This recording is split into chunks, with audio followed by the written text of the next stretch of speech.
Tonton video ini sampai selesai agar Anda tidak gagal paham.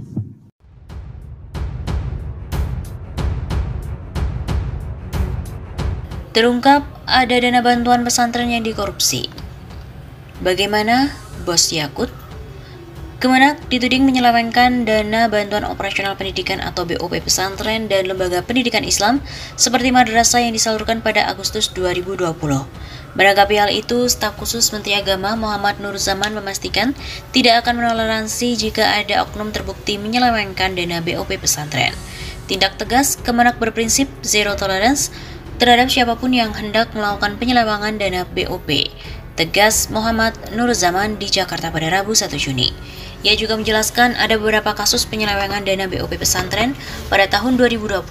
Sebagian kasusnya dalam proses hukum dan sebagian kasusnya telah disidangkan. Bahkan pelaku penyelewengan dana BOP pesantren juga telah dijatuhi hukuman pidana. Menurut Nur Zaman, Menteri Agama Yakut Holil Qomas sejak menjabat pada akhir Desember 2020 langsung melakukan pembenahan di Kementerian Agama. Gus Yakut juga mengambil langkah-langkah pencegahan dan penindakan penyelewengan APBN termasuk membenahi sistem penyaluran dan pengawasan dana BOP pesantren. Nur Zaman juga menegaskan Kemenak di bawah kepemimpinan Yakut bertekad memberantas segala bentuk penyelewengan. Oleh karena itu, pihaknya tidak menutup-nutupi kasus-kasus penyelewengan yang terjadi sebelumnya dan bahkan menjalin kerjasama dengan institusi penegakan hukum dan organisasi masyarakat sipil untuk mencegah dan memberantas penyelewengan dana BOP pesantren. Kemenak menanggapi positif pemberitaan yang ramai belakangan ini mengenai penyelewengan dana BOP pesantren pasca rilis temuan ICW. Ini kasus lama, data-data yang diolah menjadi temuan ICW tersebut sebenarnya juga sudah sebagian bersumber dari Kementerian Agama. Hal ini menunjukkan bahwa Kementerian Agama sungguh-sungguh dalam komitmennya untuk acara transparan dan akuntabel dalam melakukan pembenahan dan pemberantasan segala penyelewengan.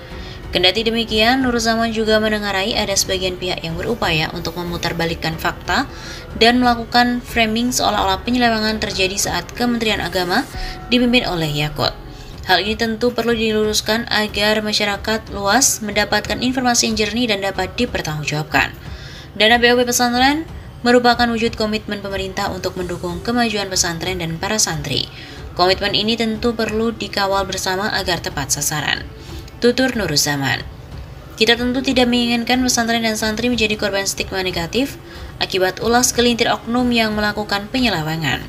Pesantren dan kaum santri sejatinya adalah institusi dan komunitas yang punya jejak sejarah yang panjang dan merupakan modal besar bagi kemajuan bangsa serta masyarakat Indonesia di masa depan.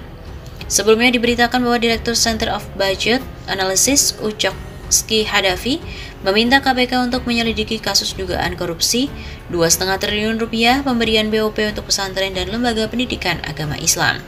Berdasarkan laporan Kemenak bahwa anggaran program BOP untuk 21.173 pondok pesantren yang mendapatkan bantuan, 14.906 pondok pesantren kecil, 4.032 pondok pesantren sedang, 2.235 pondok pesantren besar.